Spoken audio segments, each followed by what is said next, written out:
And Kuss goes, says, I've had enough of this, for 2 Evenepoel, and there's gaps opening up here, 2.6 kilometers to go. Here is Sepp Kuss, and he has actually pushed on, he's going for glory. This could be a fabulous day for Jumbo-Visma. Stage victory coming his way, needs to drive it all the way over the line. Is he gonna, he's gonna go high-fiving. This might cost him a red jersey, for goodness sake. Hits the line, takes 10 seconds bonus.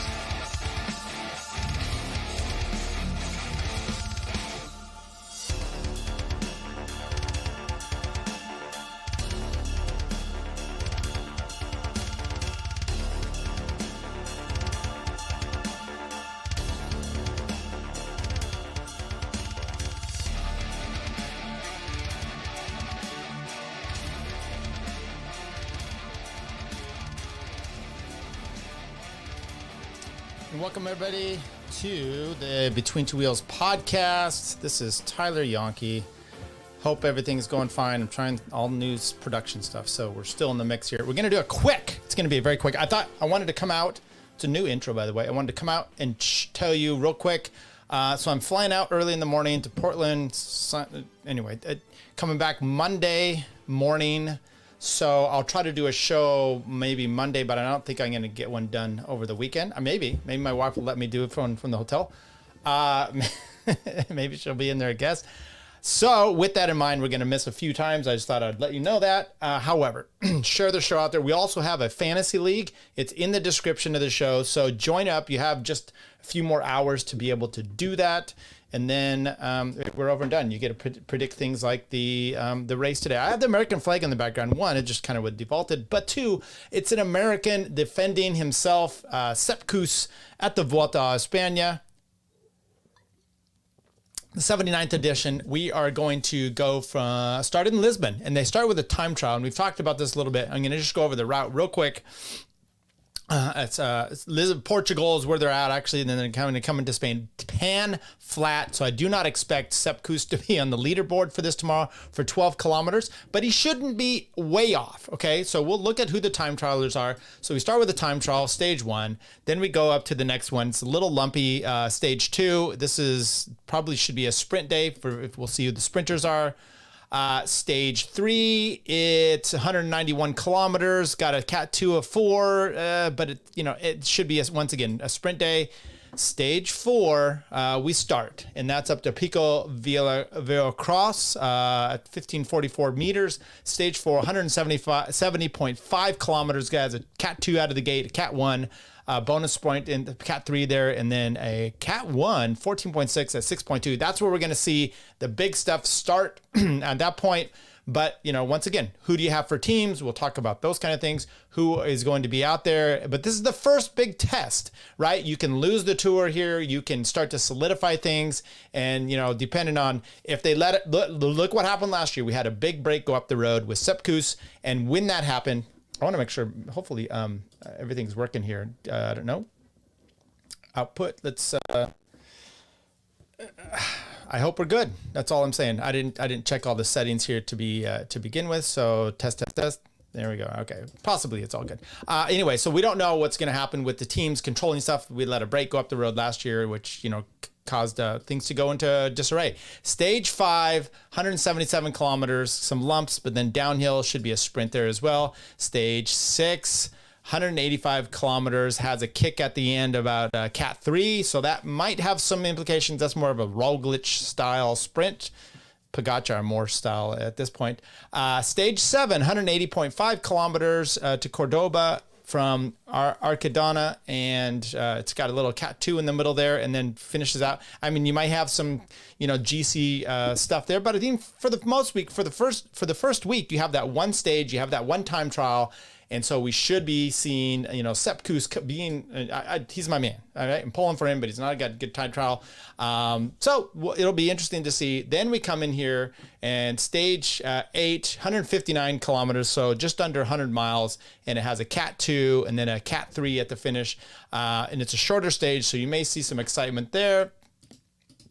Stage 9, 178.5 kilometers. Starting to get into Cat 1 with the downhill. That'll be an interesting day as well. Stage 10, almost halfway through this race, a 2, more climbing. There's just, this is going to just start beating you down with, climbs. Even this one, stage 11, 166 kilometers. It's got 1, 2, 3 Cat 2s and then a Cat 3 near the finish. It doesn't look spectacular, but it's going to just start beating your legs down. And you never know. If you can't control things could get out of hand. This one, though, stage 12, 137.5 kilometers, a short stage with a Cat 1 finish. It just all ramps into it. This will be interesting. That's a day for, try to make up for it if you're a little bit behind. Then a similar stage 13, a little bit longer, 176 kilometers, but you got a 3, 2, and 2, and then a Cat 1 up there, 9%, 7.5 kilometers and 9%. So that's going to be detrimental. And you know what? This is, I think this is the stuff where you start to see if Sepp Kuss is going to be able to take this thing. This is going to be a day where he's going to start separating himself, I think, from people, as we saw from up the Angliru last year. Stage 14, 200 kilometers, a bit longer, a little bit more deadening in the legs, a Cat 3, a Cat 1 with a little diminishing finish there. I mean, this is with the length of the stage, which is a breakaway or day for the GC guys. Stage 15, 143 kilometers with an HC climb with 2 Cat 1s early on. I mean, this is just, it's a short day and it's going to be, it was 80 or so miles, 18.9 kilometers at 7.1%. I mean, you have 13%. You have this brutal finish up to Citru Negru. Stage 15, stage 16. Lagos de Covaganga, we've done up that with 12.2 kilometers at 7%, finishing on the HC with 2 Cat 1s in there, 181 kilometers. Stage 17, 141.5 kilometers, 2 Cat 2s, and then it's going to be, if the climbers could get over that, it's going to be a day for them. But it's kind of just a reprieve until we get to hit the final ones. And there you go for the last few days, 179.5 kilometers, stage 18, Cat 1 in there near the finish, but that should be a day for, I don't know about the sprinters, but maybe the kind of the sprinters, but it's not really a GC day. But here we go. Stage 20, 173.5 kilometers up to Alta de Montecalvillo, and it's got a Cat 1, 8.6 kilometers at 8.9%. So we got the steep shit going on in this race. Stage 20, another one up there is finishing on Picon Blanco, 8 kilometers at 9%. Maybe one of the last big days to really get it, because this thing ends in Madrid with a time trial at 24.6 kilometers, twice the distance of the opening stage. Very similar though, quite flat. 2 time splits on there. And what you're going to end up having with this one, I believe, is you're either going to have, it's going to be, stating the obvious here.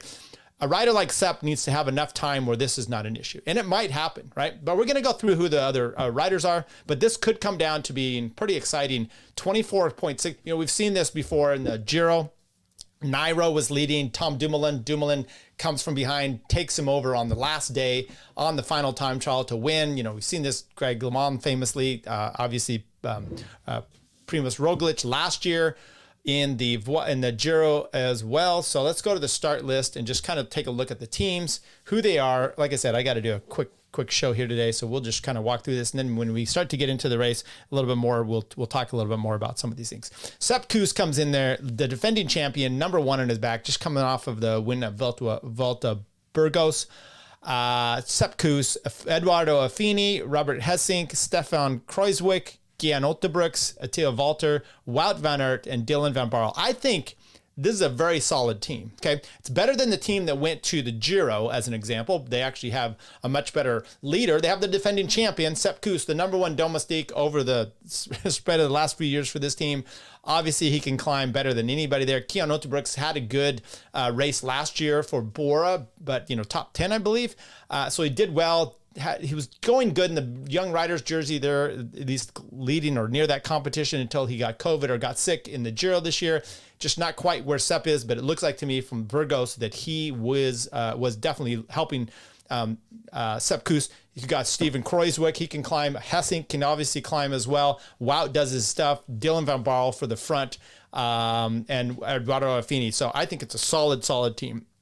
Coming in here second, though, is João Almeida. Comes in off of his Tour de France, fourth place there. Solid. Adam Yates comes in there as well. He did quite fine, obviously up there for Pogacar, but did more of a team role. So and by the way, I just preface this out. Everything depends. We have this fantasy league, right? And you're trying to predict things.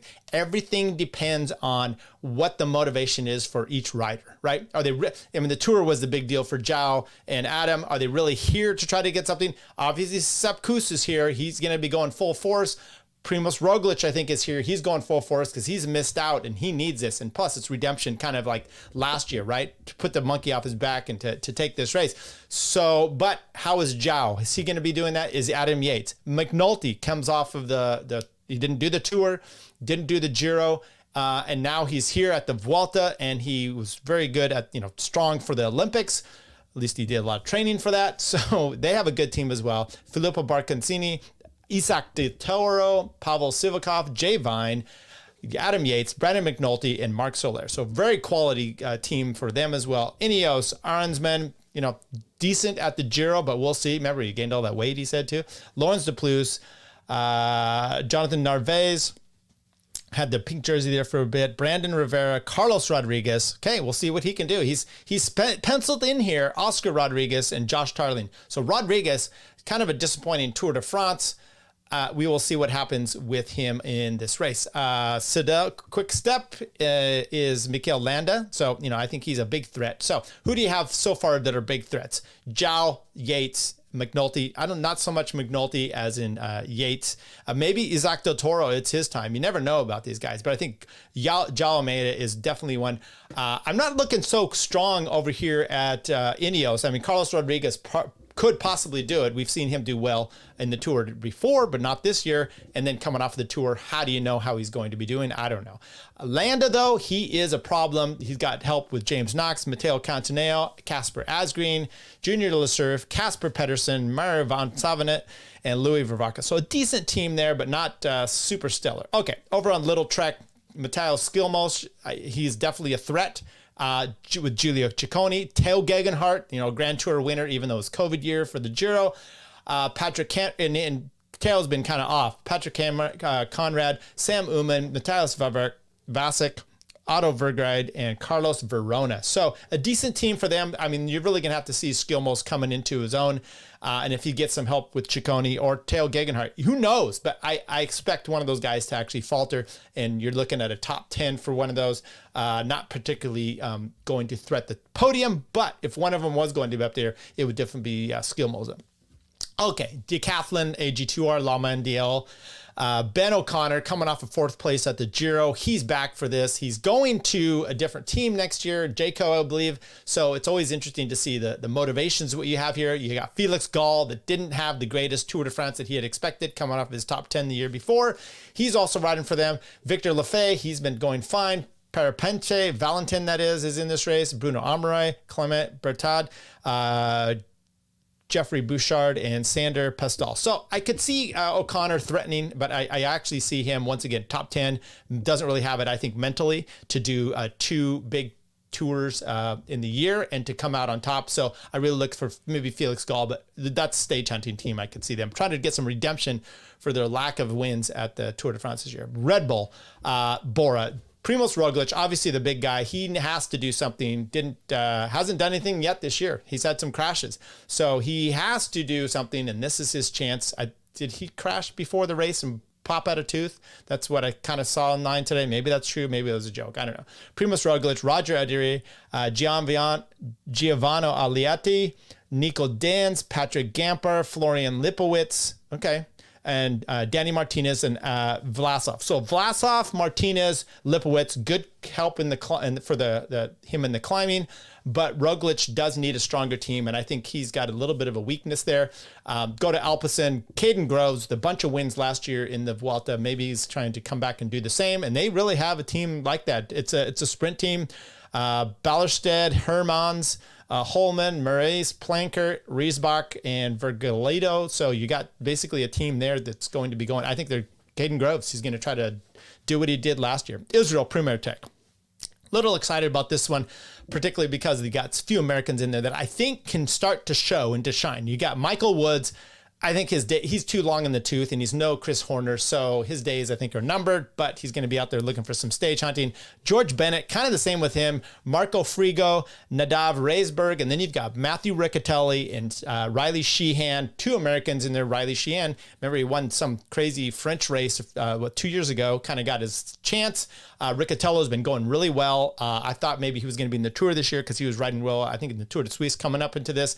But he didn't get his chance there. He is in with the Vuelta, and I am looking for him to do some along with Dylan Toynes there. So look, if Riccatello could get with all this climbing, could get a top 10, I think that would be a win for that for him this year. And we'll see. Maybe they still have Corbin Strong is also on that team. Okay, Lotto Destiny. I don't see a GC overall. You got Lennart van Etveld. He can go very well. Victor Campenaerts coming back after his Tour de France stage win. Thomas de Gent, Andres Kron, Arjen Levens, Sylvain Mokene, Sepulveda, and Gregard. So stage wins for that team. Groupama, FDJ, David Gaudu, and they don't have Martinez coming in. So I don't really see them doing much at all this year. I'm trying to, Stefan Kung, Pacher, Rochas, Ruben Thompson. But yeah, David Gaudu, if he can't get his act together, and you're looking at a top 10 and struggling the whole time. Here we go. Carapaz for EF Education. I do feel that he is a threat the way he came on at the end of the Tour de France. He was riding well. If he carries any of that or he has some of that form coming in, he will be a threat. We've seen him challenge for the win in the Vuelta before, almost getting Roglic on the back foot there with stage 20, I think it was on the 2020, 2022, one of those Vueltas where Roglic had to fight back all the way and didn't really, Sepp kind of faltered. Jonas was kind of coming into his own at that point, but he was able to help Roglic as much. And at the end, I think he won by like 18 seconds. Rui Costa, Owen Duell, Darren Rafferty, James Shaw, Harry Sweeney, Rigoberto Urán, and Cepeda. Cepeda did pretty good in the Vuelta Burgos, but just a little bit off for what you're looking at there. Not a great supporting cast, but Carapaz, if he just tags along, he should be able to do it. Or stage wins. Once again, you don't know the motivation of these riders for the Vuelta. Movistar, Enric Mas, obviously the team leader. He's done well here before. Hasn't been going so great this year. So it will be interesting to see how he does coming in. I imagine his motivation is high. Who else? He has Loscano, Olivero, Quintanero, and Rubio Einer, and Peleo Sanchez. Decent team. Okay. The troubles of Movistar, I think, will continue. And Enric Mas will hope to get a top 5 there. Bahrain, you got the cat killer, Antonio Tiberi, Domino Caruso, who's podiumed in the Giro, Camille Gradek, Jack Haig, Renner Keplinger, Mia Helvich, Sutherland, and Tran. I mean, you could see a top 5 by either Caruso or Tiberi. But Tiberi, didn't he just get the young riders jersey at the Giro? So maybe he's a little bit depleted. Might be a bit much for him to do two. I think that's who it was. Two big stage races this year. Eddie Dunbar for Team Jayco Alula. It looks like they just aren't really coming here for GC. They've got Chris Harper. I mean, he could do some stuff, but Scotsman, Schmid, Zana, Engelhardt, DeMarquis, and Barre. They are just. I think it's a stage wins. Hopefully, stage hunting breakaways. Arkea, Christian Rodriguez, Gesbert, Gernelanak, Guglielmi, Hoyes, Lebert, Oswayne, Reese. Same with them. They're going to be lucky to get a stage win out of this. Intermarché, Wanty, Louis Menkes, always looking at, he's a top 10 guy, but that's a stage hunting group there as well. Biniam Girmay. Team DSM, Max Poole, he rode well in the Vuelta Burgos, so it will be interesting to see him maybe on the opening time trial. Pavel Bittner, he won 2 stages there as well. Chris Hamilton, he can climb. Other than that, you're once again, you're looking for stage wins any way you can get it. Cofidis, they have Guillaume Martin. I mean, once again, going with him, hope to get a top 10. That's about as good as you're going to get out of that group. Brian Cockard could get a stage win. A sprint, when you see some of those sprints that have the downhill kickers, or there's enough, cat 2s and 3s to mix it up when the opening few days, he does have a good chance. Kenny Ellison, little climber, good luck for him as well. Now, Astana, Kazakhstan, Lorenzo Fortunato just did pretty well also in the Vuelta Burgos. Who else did they have? Ide Schelling, Harold Tejada, Nicholas Vinokurov. I don't really see much there for that team other than that they get one guy that might be able to do some breakthrough stuff. And then a local Equipo Kern Pharma team. I don't know any of those guys. They're just hoping to get in a breakaway. Along with the Euskadi team, same with them. Okay, so there we have it. Let's take a look at our top GC riders, although we just kind of went into this. Sepp Kuss has knocked himself down this year by having some trouble, but he has finally got a stage win. He and Brandon McNulty have both won this year. Ben O'Connor, he's up there, but they tag Adam Yates, Almeida, Roglic, Carlos Rodriguez, Mikel Landa, Vlasov, Ben O'Connor, Mas, Skelmos, and Sepp Kuss. Okay, could be.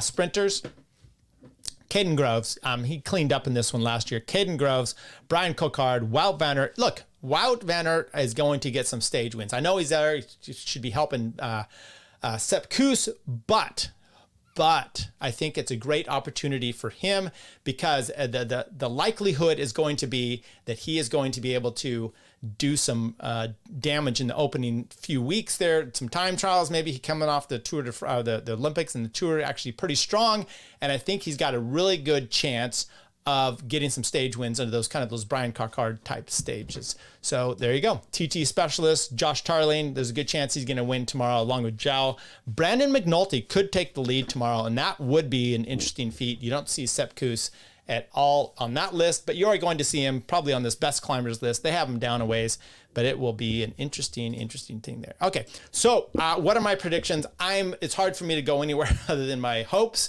but I think the Sepp Kuss is coming in here fine, and the time trials are not too detrimental, and you don't have Pogacar, you don't have Jonas, you don't have Evenepoel. You do have Roglic, and he's a little bit of a question mark. You have a few of these other riders, and some of them are question marks. So I think it's wide open. I think some of your challenging is going to be the João Almeida, Adam Yates, Carapaz. Those are your three big ones. But then you have, I think it's going to be head-to-head with Roglic. I thought Roglic was going to be much better in the Tour de France. He was already faltering before he had his crash, and there you go.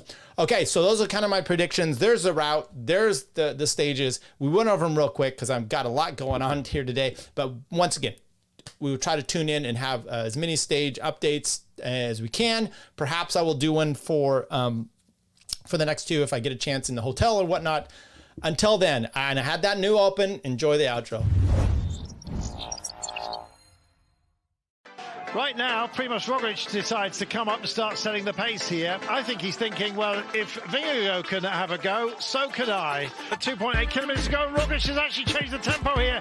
This is great strategy. Talk about strength in numbers and what delivery. Oh, Sepp Kuss is off the back. It's a wheel length. They're going to have to be told to wait up for him if that is the plan. He's on the blower saying, guys, would you mind? They don't even look back. So finally, Vingegaard does look back, takes a glance, but they're not waiting. They've gone. He saw that Sepp was there at first. Second time he looked, there were 4 or 5 lengths. He just turned back to the front and stuck on the wheel of Primož Roglic. Sepp Kuss fighting for his life in red. Primož Roglic just keeps pushing out the tempo. Landa comes back to the wheel of Sepp Kuss, who is flailing. And Sepp Kuss, he's seeing it slip away. 21 seconds. The gap to Roglic and Vingegaard. Kuss here. The gap's actually come down. Landa's closing it on behalf of Kuss. This is amazing. They are coming back into it. It's Landa that's wrestling for this one. Into the hoarded sections. There's the Flamme Rouge finally. So Landa still sticks it to the mountain here. Sepp Kuss is actually rolling here, trying to hold on to Landa, who's on spectacular form at the moment. Gets the roar from the crowd, and it's about 3/4 of bike length, but it comes back into that gap. This is the finale for them. They zigzag through here, the road snakes, and they've bitten everybody. Wow, this is great. Now watch the clock as it starts to count. 3, 4, 5, and here comes Sepp Kuss. He's now got to sprint home to hold on to this jersey. Maybe he knows him. We all know about Sepp Kuss. Oh, I think he might well have just held on to it with those bonus seconds. That is absolutely